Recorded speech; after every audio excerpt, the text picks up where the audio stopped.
नमस्कार दोस्तों, जनसत्य न्यूज़ के फेसबुक पेज पर आप सभी का स्वागत है। मैं हूं आपके साथ आशिमा त्यागी। जैसा कि हम सभी जानते हैं कि आज वित्त मंत्री निर्मला सीतारमण की तरफ से मोदी सरकार का 9वां आम बजट जो है वो पेश किया गया और खासी उम्मीदें जो थी वो इस बजट से आम लोगों को थी, लेकिन कहीं ना कहीं ये मायूसी भरा आम लोगों के लिए, मिडिल क्लास लोगों के लिए कहीं ना कहीं बजट रहा है। तो वित्त मंत्री निर्मला सीतारमण ने सोमवार को लोकसभा में आम बजट को पेश किया है और मोदी सरकार की तरफ से इस बार स्वास्थ्य क्षेत्र में ज्यादा फोकस किया गया है, क्योंकि अगर 2019 से 20 की साल की बात करें तो काफी जो है इस वक्त अर्थव्यवस्था को भी झटका लगा था और कोरोना के चलते भी कहीं ना कहीं काफी दिक्कतों का सामना करना पड़ा था। तो इस बार के आम बजट में जो वित्त मंत्री निर्मला सीतारमण की तरफ से आम बजट पेश किया गया है उसमें स्वास्थ्य क्षेत्र पर जो फोकस है वो यहाँ पर किया गया है। लेकिन करदाताओं के हाथ इस वक्त जो है वो मायूसी लगी है इस आम बजट के जरिए।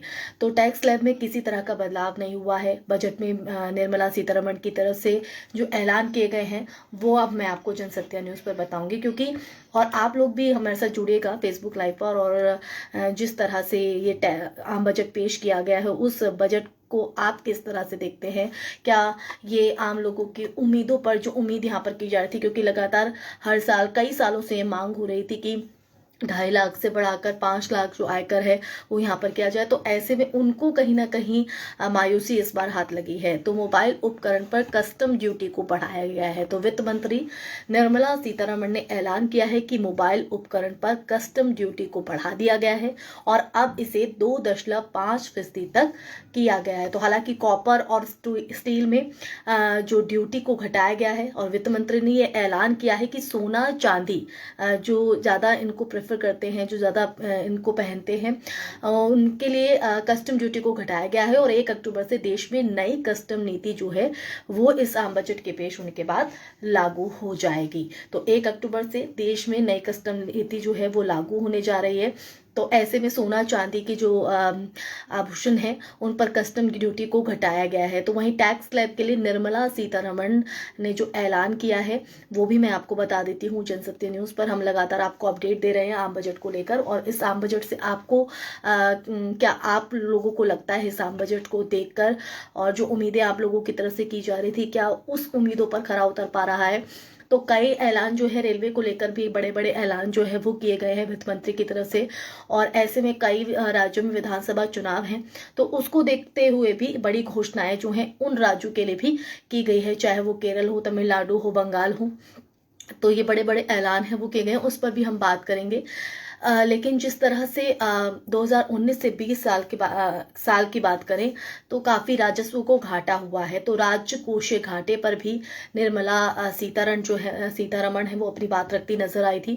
उन्होंने साफ तौर पर कहा है कि उनकी तरफ से कहा गया कि राजकोषीय घाटा को 6.8% तक रहने का अनुमान है और इसके लिए सरकार को 80,000 करोड़ की जरूरत होगी, जो अगले 2 महीनों में बाजार से लिया जाएगा। और लेकिन सबसे खास बात आपको मैं इस बीच बता दूं कि जिस तरह से आम बजट पेश हो रहा था, इस बजट के दौरान जो है बाजार में अच्छी खासी खबर जो है वो सामने आई थी बजट शुरू होने से पहले भी, और बजट के भाषण के बीच भी जो है जो सेंसेक्स है उसमें काफी उछाल देखा गया था।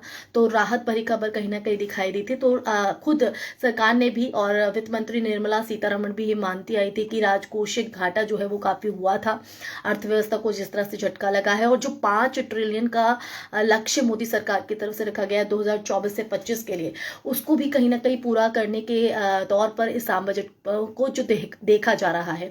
इस आम बजट से आपकी क्या उम्मीदें थी और कितनी उम्मीदों पर खरा उतर रहा है ये बजट, इस पर भी आप लोग राय दे सकते हैं। तो जिस तरह से बड़े बड़े ऐलान किए गए हैं, तो लेह लद्दाख जिसे के राज्य बनाया गया है और अब ऐसे में लेह में सेंट्रल यूनिवर्सिटी बनाने का ऐलान भी जो है वित्त मंत्री की तरफ से किया गया है। तो वित्त मंत्री निर्मला सीतारमण ने ऐलान किया है कि देश में करीब 100 नए सैनिक स्कूल बनाए जाएंगे। तो लेह में केंद्रीय यूनिवर्सिटी बनाए जाने का ऐलान किया गया है। तो साथ ही वित्त मंत्री ने यह भी बताया कि अनुसूचित जाति के 4 करोड़ विद्यार्थियों के लिए 35,000 करोड़ रुपए जो है उसका ऐलान किया गया और इसी क्षेत्र में संयुक्त अरब अमीरात के साथ मिलकर स्किल ट्रेनिंग पर भी जो काम है वो किया जा रहा है, क्योंकि जो अनुसूचित जाति के लोग हैं वो कहीं ना कहीं पिछड़ जाते थे, तो आज के दौर में वो भी कंधे से कंधा मिलाकर चले, तो उनके लिए भी एक बड़ा ऐलान यहाँ पर किया गया है। और इस क्षेत्र में बढ़ावा देते हुए संयुक्त अरब अमीरात के साथ मिलकर स्किल ट्रेनिंग पर जो काम किया जा रहा है, जिससे लोगों को काम मिल सके, इसी में भारत और जापान मिलकर भी एक प्रोजेक्ट को चला रहे हैं। तो ये बड़े बड़े ऐलान हैं जो इस वक्त आम बजट में किए गए हैं। तो वहीं जिस तरह से सरकार लगातार किसानों को समझाने की कोशिश करे, किसान आंदोलन जारी है, तो उसको लेकर भी एक कहीं ना कहीं हंगामा भी देखने को मिला बजट के दौरान, जब वित्त मंत्री निर्मला सीतारमण बजट पेश कर रही थी। और उससे पहले ही कांग्रेस सांसदों की तरफ से काले कपड़े पहनकर विरोध जताने के जो उनका तरीका है उनकी तरफ से वो कोशिश की गई। तो वित्त मंत्री निर्मला सीतारमण ने सरकार किसानों के लिए कहीं ना कहीं समर्पित है सरकार, वो ये बजट भाषण के दौरान कहती हुई नजर आई। कहीं ना कहीं किसानों को मनाने की कोशिश यहाँ पर हुई है। तो इस बजट भाषण में वित्त मंत्री निर्मला सीतारमण ने कहा है कि सरकार की किसानों की आय दोगुना करने की तरफ जो काम है, लगातार कदम है वो बढ़ा रही है। और साथ ही उन्होंने कहा कि यूपी सरकार से करीब 3 गुना राशि मोदी सरकार ने किसानों के खातों में पहुंचाई है। तो कहीं ना कहीं विपक्ष पर भी अपने इस बजट भाषण के दौरान हमला बोलती नजर आई वित्त मंत्री निर्मला सीतारमण, और साथ ही किसानों को साधने की भी कोशिश हुई, क्योंकि दिल्ली की सीमाओं पर जिस तरह से अलग अलग सीमाओं पर किसान डटे हुए हैं, तो उनकी नाराजगी को भी कम करने की कोशिश इस बजट में की गई। तो वित्त मंत्री ने कहा है कि मोदी सरकार की तरफ से हर सेक्टर में किसानों को मदद की गई है, चाहे वो दाल हो, गेहूं हो, धान समेत अन्य फसलों की एमएसपी को बढ़ाया गया, क्योंकि जिसकी लगातार यहाँ पर मांग किसानों की तरफ से की जा रही है। तो ऐसे में किसानों की जो नाराजगी है उसको देखते हुए भी कहीं ना कहीं इस पर एक तरह से इसको सफाई ही कहा जाएगा कि अपनी सफाई देते हुए उस डैमेज को कंट्रोल करने की कोशिश जो है वो वित्त मंत्री की तरफ से की गई है। इस पर आपकी क्या राय है, इस पर आप क्या कहना चाहेंगे, वो भी आप हमसे कह सकते हैं। अब इंश्योरेंस सेक्टर में भी एफडीआई को बढ़ावा देने का ऐलान जो है वो किया गया है। तो वित्त मंत्री निर्मला सीतारमण ने ऐलान क्या किया है वो मैं आपको बता देती हूँ। तो अब इंश्योरेंस क्षेत्र में 74% तक एफडीआई हो सकेगी। पहले यहाँ पर सिर्फ 49% तक जो इजाजत थी एफडीआई को लेकर, लेकिन अब इसको बढ़ाकर 74% कर दिया गया है। इसके अलावा निवेशकों के लिए चार्टर बनाने का ऐलान भी किया गया है। वित्त मंत्री निर्मला सीतारमण ने स्टार्टअप कंपनियों के लिए ऐलान किया है। इसके तहत करीब 1% कंपनियों को बिना किसी रोक टोक के शुरुआत में काम करने की मंजूरी जो है वो यहाँ पर दी जाएगी। तो इंश्योरेंस सेक्टर में क्या बड़े ऐलान किए गए हैं वो भी मैं आपको बताया है। तो वहीं जम्मू कश्मीर में भी गैस पाइपलाइन योजना का ऐलान किया गया है। तो यहाँ पर वित्त मंत्री ने ऐलान किया है कि उज्ज्वला योजना के तहत 1 करोड़ और लाभार्थियों को जोड़ा जाएगा, और अभी तक 8 करोड़ लोगों को ये मदद जो है वो पहुंचाई जा चुकी है। तो जो योजना यहाँ पर चलाई जा रही है, कितने लोगों को इसका फायदा पहुंचा दिया गया है और कितने लोगों को और जोड़ा जाना है, इसका जिक्र अपने बजट भाषण में जो है वित्त मंत्री निर्मला सीतारमण करती नजर आई हैं। और लोग भी मेरे साथ जुड़ रहे हैं, आप लोग भी अपनी राय दीजिए इस आम बजट को लेकर। नमस्कार आप सभी को।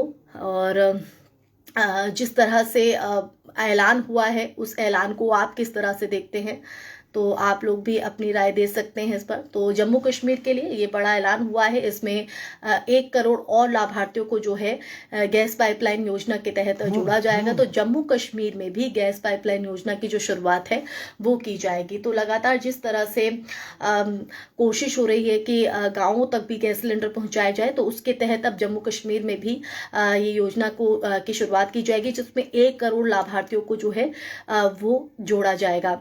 वहीं बिजली के क्षेत्र के लिए भी निर्मला सीतारमण ने बड़ा ऐलान किया है, वो भी मैं आपको बता देती हूँ कि क्या उन्होंने ऐलान किया है। तो इस क्षेत्र के लिए, बिजली क्षेत्र में क्या ऐलान किया है वो आपको बता रहे हैं। सरकार की तरफ से 3 लाख करोड़ रुपए से ज्यादा लागत की स्कीम जो है वो लॉन्च की जा रही है। अपने बजट भाषण में इस बात का जिक्र करते हुए वित्त मंत्री नजर आई, जो देश में बिजली से जुड़े इंफ्रास्ट्रक्चर को मजबूत करने का काम करेगा। तो सरकार की तरफ से हाइड्रोजन प्लांट बनाने का भी ऐलान किया गया है, और बिजली क्षेत्र में पीपीपी मॉडल के तहत कई प्रोजेक्ट को जो है पूरा किया जाएगा। तो यहाँ पर जिस तरह से बिल्कुल, कुछ लोग हमें अपनी राय दे रहे हैं। सोलर भारतीय सस्ता, जी हाँ, इसमें भी एक बड़ा जो कारगर ऐलान है वो सरकार की तरफ से किया गया है। तो भारत में मर्चेंट शिप्स को बढ़ावा देने के लिए काम किया जाएगा। तो शुरू में इसके लिए 1624 करोड़ रुपए जो है दिए गए हैं। इसके अलावा गुजरात में मौजूद प्लांट के जरिए शिप को रिसाइकल करने पर भी जो काम है वो यहाँ पर किया जाएगा। तो वहीं रेलवे और मेट्रो के लिए भी एक बड़ा ऐलान जो है वो मोदी सरकार ने अपने इस 9वें बजट में किया है, जिसका जिक्र वित्त मंत्री निर्मला सीतारमण की तरफ से किया गया। तो उन्होंने बताया है कि राष्ट्रीय रेल योजना 2030 तैयार हो गई है और कुल 1,10,000 करोड़ रुपए का बजट जो है रेलवे को दिया गया है, ताकि रेलवे विभाग को भी और जो है उसको दुरुस्त किया जा सके और जो खामियां हैं उनको दूर किया जाए, तो और उसका विकास हो। तो उसको लेकर ये बड़ा ऐलान जो है वो रेलवे विभाग के लिए। तो भारतीय रेलवे के अलावा मेट्रो सिटी बस सेवा को बढ़ाने पर भी फोकस जो है वो किया जाएगा। अपने बजट भाषण में इस बात का भी जिक्र जो है वो निर्मला सीतारमण की तरफ से किया गया। इसके लिए 18,000 करोड़ रुपए की लागत जो है वो लगाई जाएगी, जिसमें मेट्रो सिटी बस सेवा जो है वो शामिल होंगी। तो इनको किस तरह से बढ़ाया जाना है और लोगों को जिस तरह से दिक्कतों का सामना करना पड़ता है तो उसमें भी कहीं ना कहीं कमी नजर आएगी। तो 18,000 करोड़ रुपए की जो लागत है वो इसके लिए की जाएगी। तो अब मेट्रो लाइट को लाने पर भी जोर जो है वो दिया जा रहा है। तो कोच्चि, बेंगलुरु, चेन्नई, नागपुर, नासिक में मेट्रो प्रोजेक्ट को बढ़ावा देने का जो ऐलान है वो सरकार की तरफ से किया गया है। तो जैसा कि मैंने शुरुआत में जिक्र किया था कि कई राज्यों में विधानसभा चुनाव हैं, तो उसको लेकर भी बम्पर ऐलान जो है उन राज्यों के लिए किए गए हैं। तो बंगाल समेत कई चुनावी राज्यों के लिए ऐलान यहाँ पर किए गए हैं। तो वित्त मंत्री निर्मला सीतारमण ने इन राज्यों के लिए कहा कि तमिलनाडु में नेशनल हाईवे प्रोजेक्ट के लिए 1,00,000 करोड़ रुपए और इसी में इकोनॉमिक कॉरिडोर जो है वो बनाए जाएंगे। तो केरल में भी 65,000 करोड़ रुपए के नेशनल हाईवे बनाए जाएंगे। मुंबई कन्याकुमारी इकोनॉमिक कॉरिडोर का ऐलान किया जाएगा। इसके अलावा पश्चिम बंगाल में भी कोलकाता सिलीगुड़ी के लिए भी नेशनल हाईवे प्रोजेक्ट का ऐलान है। तो ये वो बड़े ऐलान हैं जो उन चुनावी राज्यों के लिए किए गए हैं जिनमें विधानसभा चुनाव है। तो वित्त मंत्री ने असम में अगले 3 साल में हाईवे और इकोनॉमिक कॉरिडोर का जो ऐलान है वो यहाँ पर किया है। तो बंगाल समेत कई ऐसे राज्य हैं जहां विधानसभा चुनाव है, तो ऐसे में इन ऐलानों को उससे जोड़कर भी कहीं ना कहीं देखा जा रहा है। अब बात कर लेते हैं टेक्सटाइल पार्क की। तो टेक्सटाइल पार्क के लिए भी बड़ा ऐलान यहाँ पर किया गया है। तो अपने बजट भाषण में वित्त मंत्री ने कहा है कि देश में 7 टेक्सटाइल पार्क जो हैं वो बनाए जाएंगे, ताकि इस क्षेत्र में भारत एक्सपोर्ट करने वाला देश बने। और ये पार्क 3 साल में जो है वो तैयार कर लिए जाएंगे। तो जो लक्ष्य है किस तरह से इसको अमली जामा पहनाना है, इसका भी जिक्र जो है उन्होंने अपने बजट भाषण में किया है। तो वित्त मंत्री की तरफ से डेवलपमेंट फाइनेंशियल इंस्टीट्यूट यानी कि DFI बनाने का ऐलान किया गया है, जिसमें 3 साल के भीतर 5 लाख करोड़ रुपए की उधारी प्रोजेक्ट हो सकेगी। तो बजट में यह ऐलान किया गया कि रेलवे, NHAI, एयरपोर्ट अथॉरिटी के पास अब कई प्रोजेक्ट को अपने लेवल पर पास करने की जो ताकत है वो होगी। और इसके साथ वित्त मंत्री ने पूंजीगत व्यय के लिए 5 लाख करोड़ से ज्यादा के बजट का ऐलान किया है। तो ये ऐलान पिछले बजट से 30% तक जो है 30% जो है ज्यादा माना जा रहा है। और इससे अतिरिक्त राज्य और स्वतंत्र बॉडी को 2 लाख करोड़ रुपए जो है वो दिए जाएंगे। और जैसे कि शुरुआत में बजट पेश होने से पहले राज्य वित्त मंत्री अनुराग ठाकुर की तरफ से भी साफ तौर पर ये कहा गया कि ये जो आत्मनिर्भर स्वस्थ भारत योजना के दिशा में कहीं ना कहीं बजट होगा। तो उसी पर अब एक बड़ा ऐलान स्वास्थ्य क्षेत्र में, जैसे कि मैंने आपको शुरुआत में भी कहा था कि स्वास्थ्य क्षेत्र में कहीं ना कहीं एक बड़ा फोकस जो है वो इस आम बजट में रहा है सरकार की तरफ से। तो वित्त मंत्री निर्मला सीतारमण ने अपने बजट भाषण में आत्मनिर्भर स्वस्थ भारत योजना का भी ऐलान किया है। तो सरकार की तरफ से 64,180 करोड़ रुपए इसके लिए दिए गए हैं और स्वास्थ्य बजट को बढ़ाया गया है। इसी के साथ सरकार की तरफ से WHO के स्थानीय मिशन को भारत में लॉन्च किया जाएगा। ये भी एक बड़ा ऐलान जो है वो उनकी तरफ से किया गया है। और पहले ही ये माना जा रहा था कि कहीं ना कहीं जी बिल्कुल राजेश रत्न जी हाईवे बनाए लेकिन किसान बैठ गए हैं। तो ये जाहिर तौर पर जिस तरह से किसान आंदोलन चल रहा है और ऐसे में हाईवे जरूर बनाए जाते हैं, लेकिन सरकार को दूसरी जगहों पर भी ध्यान देने की जरूरत है। और ऐसे में जो हाईवे लोगों के सहूलियत के लिए बनाए गए हैं तो वो उसका उतना उपयोग नहीं कर पाते, इस्तेमाल नहीं कर पाते, जैसे कि आज कल लोगों को सफर करना पड़ रहा है।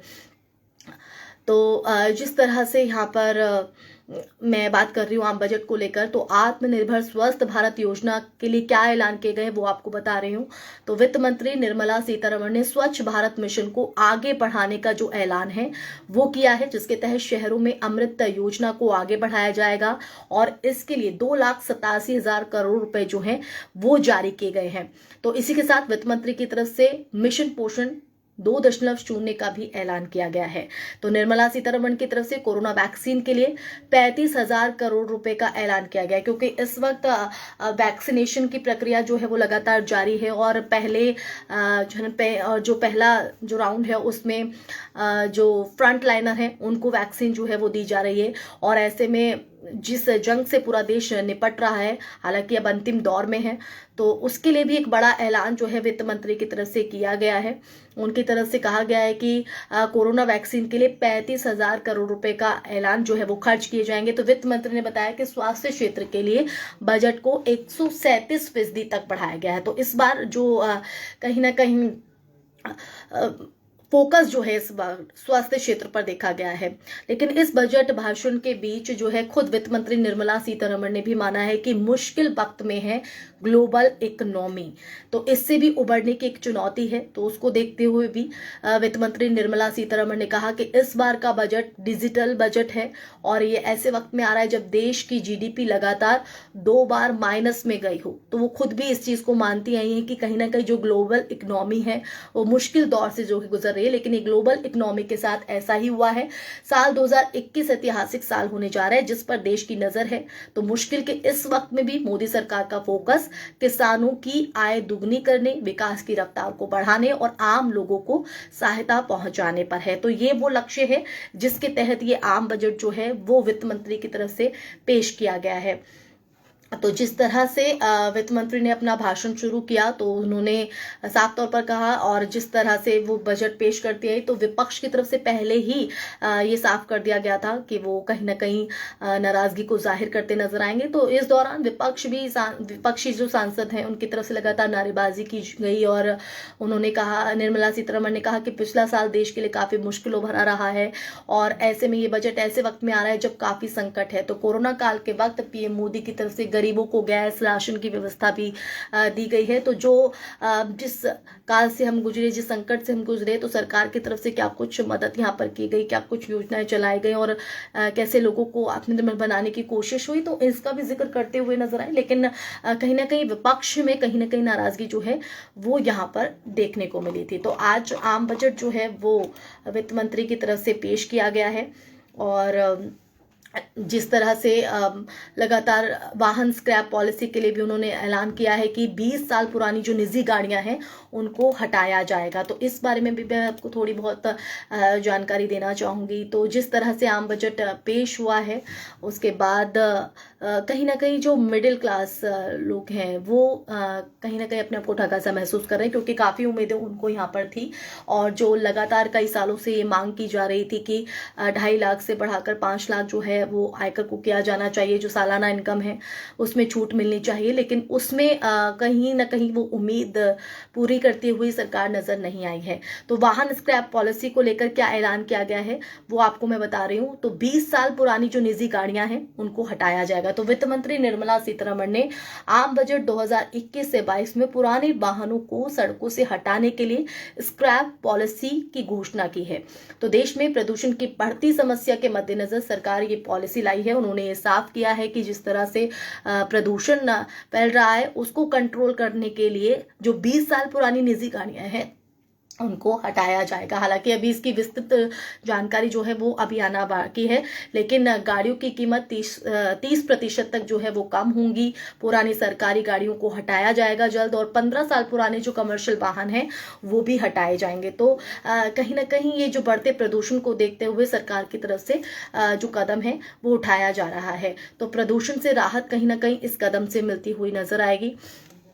तो जिस तरह से आईआईटी बॉम्बे के अध्ययन के मुताबिक कुल वायु प्रदूषण में लगभग 70% हिस्सेदारी वाहनों से होने वाले प्रदूषण की है और ऐसे में पुराने वाहनों को कबाड़ में भेजने पर वायु प्रदूषण को कम करने में मदद मिलेगी। तो उसमें कहीं ना कहीं ये सहायक जो है वो नजर आ रहा है। तो वहीं चुनावी राज्यों को मोदी सरकार ने बजट में कई बड़ी सौगातें जो हैं वो दी हैं। मैं पहले भी इसका जो जिक्र है वो करती नजर आई थी। तो जिस तरह से अपने बजट भाषण में वित्त मंत्री ने बताया कि तमिलनाडु में नेशनल हाईवे प्रोजेक्ट के लिए 1 लाख करोड़ रुपए जो है वो खर्च किए जाएंगे और इसी में इकोनॉमिक कॉरिडोर जो है बनाए जाएंगे और 1100 किलोमीटर लंबा नेशनल हाईवे जो है वो केरल में बनाया जाएगा, जिस पर 65,000 करोड़ रुपए जो है वो खर्च किए जाएंगे। तो एक बड़े ऐलान जो है वो कहीं ना कहीं चुनावी राज्यों में किए गए हैं। तो मुंबई में कन्याकुमारी तक इकोनॉमिक कॉरिडोर जो है वो बनाया जाएगा। इसके अलावा कोलकाता सिलीगुड़ी नेशनल हाईवे का भी ऐलान जो है वित्त मंत्री ने किया है अपने बजट भाषण में। तमिलनाडु को टेक्सटाइल पार्क से भी जो फायदा है वो होगा और बंगाल को खास सौगात जो है वो दी गई है। और इस बजट में पश्चिम बंगाल को खास सौगात से नवाजा गया है, जिसमें कोलकाता सिलीगुड़ी के लिए नेशनल हाईवे प्रोजेक्ट का ऐलान किया गया है और 25,000 करोड़ रुपए खर्च कर हजारों किलोमीटर हाईवे जो हैं वो बनाए जाएंगे। इसमें कोलकाता सिलीगुड़ी रोड की रिपेयर भी शामिल है। तो वित्त मंत्री ने असम में अगले 3 साल में हाईवे और इकोनॉमिक कॉरिडोर का भी ऐलान किया। तो ये वो बड़े ऐलान है जो चुनावी राज्यों के लिए किए गए हैं। इसके अलावा बजट रेलवे के लिए भी अहम ऐलान यहाँ पर किए गए हैं ताकि उसको भी इस सेक्टर में भी जो है दुरुस्त चीजों को किया जा सके। तो ये वो बड़े बड़े ऐलान हैं जो तमाम सेक्टर में किए गए हैं, आपको हमने बताया। और बजट रेलवे के लिए अहम ऐलान जो है वो यहाँ पर किए गए हैं। तो 1,10 करोड़ रुपए जो है वो इसके लिए खर्च किए जाएंगे। तो वित्त मंत्री ने बताया कि राष्ट्रीय रेल योजना 2030 तैयार हो गई है और इसके लिए कुल 1,10 करोड़ रुपए का बजट जो है रेलवे को दिया गया। उन्होंने रेलवे के बारे में कई अहम ऐलान किए हैं। साथ ही भारतीय रेलवे के अलावा मेट्रो और बस सेवा को बढ़ाने पर भी फोकस जो है वो यहाँ पर किया गया है। लेकिन जिस तरह से आम आदमी को कहीं ना कहीं उम्मीद थी उस पर खरा उतरता हुआ ये बजट नजर नहीं आया है। खासी उम्मीदें थी, जैसा कि शुरुआत में भी मैंने जिक्र किया था आयकर योजना को लेकर। तो आपकी क्या राय है? इस बजट में आत्मनिर्भरता पर जो है वो जोर दिया गया है। आयकर दाताओं को जो है कहीं ना कहीं झटका जरूर लगा है, क्योंकि लगातार कई सालों से ये मांग जो है वो यहाँ पर की जा रही थी और जिस तरह से लगातार ये कहा जा रहा था कि टैक्स स्लैब को 2.5 लाख से बढ़ाकर 5 लाख किया जाए, तो उसमें भी कहीं ना कहीं जो नहीं मिली है। और मेरी सहयोगी पूजा भी मेरे साथ आ गई हैं और आप लोगों से आशिमा, अभी हम बजट का जिस तरीके से इंतजार कर रहे थे और ऐसे में आप देखिए कि कहीं ना कहीं हम भी आम लोग हैं और ऐसे में हमें बड़ा इंतजार था कि क्या पता हमें भी एक अच्छा एक्सपीरियंस और एक अच्छा यहाँ पर बजट में हमें भी इनकम टैक्स में कुछ राहत मिलेगी। लेकिन यहाँ पे हमें थोड़ी निराशा यहाँ पे दी है निर्मला सीतारमण ने, हमारी वित्त मंत्री, जिस तरह से। और ऐसे में हालांकि उन लोगों के लिए अच्छी बात है जो कि जिस तरह से बुजुर्गों के लिए कि पेंशनधारी जो बुजुर्ग है 75 साल से ज्यादा की उम्र के, उनको कहीं ना कहीं यहाँ पे बड़ी राहत मिली है। तो ऐसे में जिस तरह से टैक्स स्लैब को लेकर कोई बदलाव नहीं हुआ है जिसका ये जानकारी मैं दे चुकी हूं, लेकिन मैं जानना चाहूंगी पूजा कि अब जो आम बजट यहाँ पर पेश हो गया है, आत्मनिर्भर भारत की यहाँ पर बात कही जा रही थी, तो क्या लगता है कि भविष्य के लिए क्या वाकई आत्मनिर्भर भारत की ओर बढ़ रहा है ये बजट? जी बिल्कुल। यहाँ पर जिस तरह से वित्त मंत्री ने जो तमाम यहाँ पे ऐलान किए हैं, चाहे ये मोबाइल उपकरण पर हो, कस्टम ड्यूटी को बढ़ा दिया है, तो ऐसे में अभी, और इसके अलावा स्टील ड्यूटी जो हो गई उसको घटाया है। तो ऐसे में अभी देखने वाली बात ये होगी कि जैसे सोना चांदी सस्ता हो जाएगा। हालांकि मोबाइल रिचार्ज जो है वो महंगे हो गए। तो अभी देखने वाली बात ये होगी कि आत्मनिर्भर भारत की बात की गई है, तो इंफ्रास्ट्रक्चर को जिस तरीके से को लेकर भी ऐलान जो है वो उसका भी इंतजार सबको था कि किस तरह से उसको लेकर ऐलान किया जाए। तो ऐसे में हालांकि अभी इंफ्रास्ट्रक्चर को लेकर कुछ बड़ी जो राहत लोगों को लग रही थी वो कहीं ना कहीं नहीं दिखी है। लेकिन अभी देखने वाली बात ये होगी कि अभी जिस तरह से ये पेश किया गया है, तो आगे जिस तरह से उन्होंने अगर आप सबसे पहले शुरुआत जो है उन्होंने बहुत अच्छी करी कि जिस तरह से डिजिटल भारत की बात की जा रही है और भारत को जिस तरह से डिजिटलाइजेशन की तरफ बढ़ाया जा रहा है, तो ऐसे में कहीं ना कहीं निर्मला सीतारमण ने जब वो जो उनके पास वो था मैक जो बुक उनके पास बुक थी, जो लैपटॉप था, वो कहीं ना कहीं यहाँ पर भारतीय के द्वारा बनाया गया था, भारतीय कंपनी के द्वारा बनाया गया था। तो ऐसे में शुरुआत में उन्होंने आत्मनिर्भर भारत की जो बात कही थी उसको कहीं ना कहीं यहाँ पर सामने रखा दिखाई रही है। बिल्कुल, आप लोगों ने भी अपनी राय दी है और जाहिर तौर पर जो आप लोगों ने उम्मीद की होगी आम बजट को लेकर, उस पर कितना खरा उतरा है वो आप लोग कहीं ना कहीं आप लोगों ने अपनी राय साझा की है। तो ऐसे में अब आम बजट तो पेश हो गया है, मोदी सरकार का ये 9वां बजट है। अब कहीं ना कहीं ये कोशिश होगी कि आत्मनिर्भर भारत की दिशा में किस तरह से इस बजट को आगे अमली जामा पहनाया जाता है, ये वक्त बताएगा। इसी के साथ फेसबुक लाइव में बस इतना ही। आगे भी हम ऐसे ही मुद्दों को लेकर हाजिर होते रहेंगे। क्यों पूजा? बिल्कुल। और चलिए, आप जनसत्ता न्यूज के साथ बने रहिए, आगे भी खबरें हम आप तक पहुंचाते रहेंगे और जो भी बजट से और अपडेट है वो भी आगे अपनी खबरों में लेते रहेंगे। बिल्कुल, जाहिर तौर पर नमस्कार।